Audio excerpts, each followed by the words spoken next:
আজ আমি রান্না করলাম ডালিয়া দিয়ে মুগ ডাল আর সবজি দিয়ে খিচুড়ি। তো আমি শীতকালে খিচুড়ি রান্না বেশ করি, ভালোও লাগে খেতে।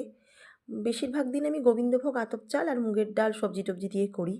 কিন্তু আজকে অমাবস্যা, আমি চাল খাবো না, তাই জন্য আমি ডালিয়া দিয়ে করলাম। ডালিয়া, মুগের ডাল আর সবজি বলতে দিয়েছিলাম মটরশুঁটি, আলু, গাজর আর ফুলকপি।